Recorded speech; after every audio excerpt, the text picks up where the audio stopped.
춥고 고요한 겨울 저녁, 오사무는 초라한 단칸방의 아내 노부유와 함께 살아간다. 둘은 정식 부부는 아니지만 오랜 세월 함께해온 동반자 같은 사이다. 그들의 집에는 여동생처럼 지내는 아키, 어린 쇼타, 그리고 할머니 하치에도 함께 살고 있다. 이 가족은 피로 이어진 혈연 관계가 아니다. 각자의 사정으로 혈연의 끈을 놓고 모인 사람들이 서로의 온기와 생계를 나누며 살아가는 공동체다. 오사무와 쇼타는 마트나 가게에서 생필품을 훔쳐 생활을 이어간다. 영화는 이 장면에서부터 기존의 도덕적 기준을 뒤흔든다. 절도라는 범법 행위를 통해 생계를 유지하지만 그 속에는 서로를 지키기 위한 절박함이 배어 있다. 어느 날, 오사무와 쇼타는 길거리에서 추위에 떨고 있는 소녀 유리를 발견한다. 그녀는 집에서 학대받고 있었고 팔과 얼굴에는 상처가 가득했다. 두 사람은 유리를 불쌍히 여겨 집으로 데려온다. 유리와 함께하게 된 이 가족은 그녀에게 따뜻한 음식과 포근한 잠자리를 제공한다. 그녀는 처음에는 경계심이 강했지만 곧 마음을 열고 미소를 되찾아간다. 노부요는 유리를 딸처럼 돌보며 진심으로 애정을 쏟는다. 이 장면들에서 영화는 가족이란 반드시 피로 맺어지지 않아도 된다는 사실을 섬세하게 묘사한다. 시간이 흐르며 유리는 린이라는 새로운 이름으로 가족의 일원이 된다. 아이들은 함께 놀고 어른들은 서로를 보듬으며 일상을 이어간다. 하지만 그들의 삶은 늘 불안정하다.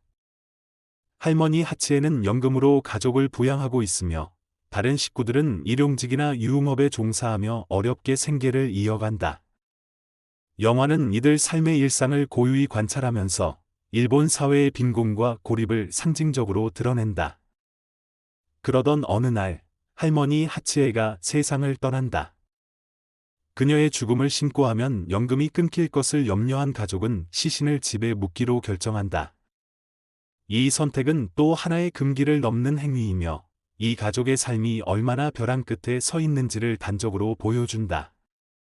한편, 쇼타는 점점 도둑질에 대한 죄책감을 느끼기 시작한다.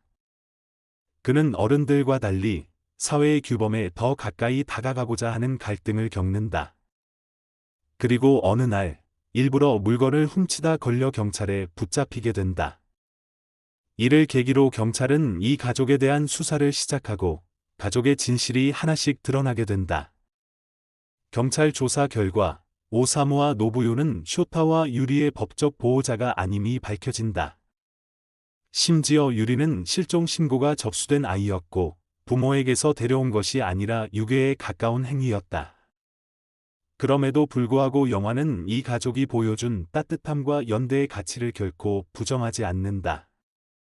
오히려 시청자에게 되묻는다. 무엇이 가족을 구성하는가? 결국 이 가족은 해체된다. 각자는 법적 처벌을 받거나 사회로 흩어지게 된다. 쇼타는 보호시설에 맡겨지고 유리는 친부모에게 돌아가지만 마지막 장면에서 유리는 다시금 담장 너머로 탈출하려는 듯한 눈빛을 보인다. 그리고 쇼타는 창문을 통해 멀리 하늘을 바라본다. 가족은 해체되었지만 그들이 나눴던 온기와 시간은 결코 사라지지 않는다. 어느 가족에서 가장 돋보이는 점은 영화가 가족이라는 개념을 도덕적 잣대에서 해방시킨다는 점이다. 흔히 가족이라는 울타리는 법적 보호, 혈연 중심, 사회적 승인이라는 세 축 위에 세워진다. 하지만 영화는 이 세 가지 요소를 전면 부정한다. 대신 사랑, 돌봄, 온기, 책임이라는 비공식적이면서도 가장 인간적인 정서를 통해 진짜 가족의 본질을 탐색한다. 그 중에서도 노부유의 캐릭터는 눈에 띈다. 그녀는 어린 유리를 처음 받아들일 때 망설임 없이 따뜻하게 안아준다. 유리가 몸에 입은 상처를 보고 눈물을 흘리며 말없이 약을 발라주는 장면은 이 영화의 감정을 가장 응축한 장면이다. 그녀는 엄마가 아니지만 누구보다 엄마 같은 존재였다. 그 정체성은 사회가 정의한 역할이 아니라 그녀의 행동과 마음에서 비롯된 것이다. 한편 쇼타는 영화의 또 다른 축을 담당한다. 그는 이 가족의 사랑 속에서 자랐지만 점차 그들이 하는 일이 잘못된 것이라는 것을 깨닫는다. 도둑질은 생존을 위한 행동이지만 쇼타는 그것이 잘못된 일임을 본능적으로 느낀다. 아이는 어른과 달리 더 순수한 시선으로 세상을 본다. 그래서 그는 유리를 사랑하면서도 그녀가 자신처럼 이 가족에 물들지 않길 바란다. 결국 그가 일부러 절도 현장에서 잡히는 장면은 이 공동체의 끝이 시작되는 지점이 된다. 이 장면 이후 영화는 급격하게 전개된다. 경찰 조사와 법적 판결, 가족의 해체, 쇼타와 유리의 이별. 이 모든 과정은 관객의 감정을 한꺼풀씩 벗겨내며 깊은 여운을 남긴다. 특히 마지막 장면에서 유리는 가족이 있었던 집을 바라보며 혹은 다시 그 담장을 넘으려는 듯한 눈빛을 보낸다. 가족은 해체되었지만 사랑받았던 기억은 그녀의 마음속에 깊이 남아있는 것이다. 어느 가족은 사회가 외면하는 존재들의 이야기다. 하지만 그들은 인간의 본질, 즉 사랑하고 사랑받기를 원한다는 본성을 가장 순수하게 보여준다.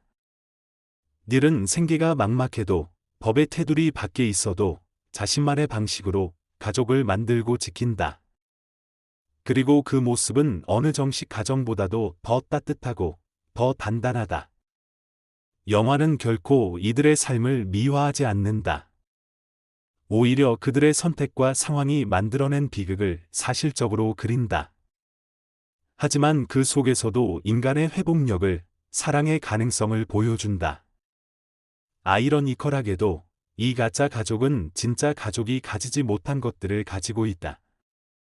그것은 서로에 대한 신뢰, 삶을 함께 견뎌내는 용기, 무언가를 지키려는 의지다. 어느 가족은 우리에게 묻는다. 혈연이 없으면 가족이 될 수 없는가? 법적 보호가 없으면 사랑할 수 없는가? 사회가 인정하지 않으면 우리는 함께할 수 없는가? 이 질문은 비단 영화 속 이야기만은 아니다. 현실에서도 우리는 다양한 형태의 가족을 마주한다. 결혼하지 않았지만 함께 사는 연인, 아이를 함께 키우는 친구, 피는 안 섞였지만 부모처럼 모시는 어르신. 이 모든 관계는 제도 밖에 있지만 충분히 가족이다. 이러한 인식의 전환은 우리 사회가 더욱 포용적으로 변할 수 있는 출발점이다. 어느 가족은 그 시작을 아름답고도 섬세하게 열어준다. 그들이 보여준 사랑과 상처, 따뜻한 하루와 고된 밤들이 우리 마음속에 오랫동안 머무는 이유다. 이 영화는 끝났지만 그들이 남긴 여운은 쉽게 사라지지 않는다.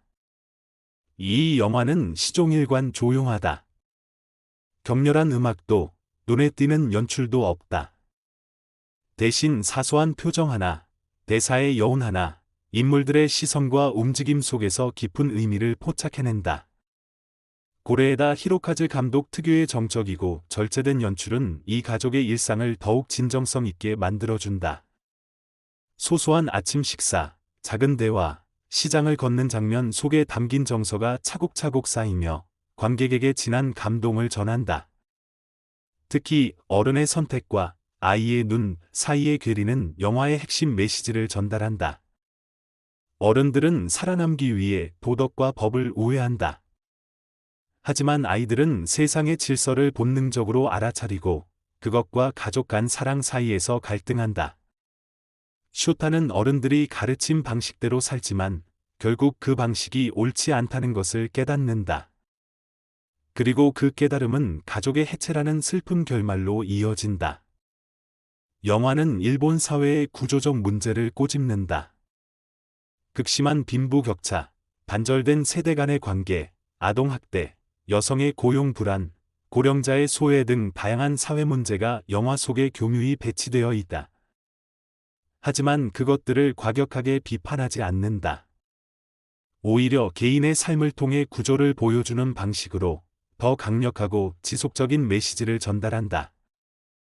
관객은 인물들의 이야기를 따라가면서 자연스레 현실을 인식하게 된다. 또한 도둑질이라는 소재는 상징적으로 작용한다.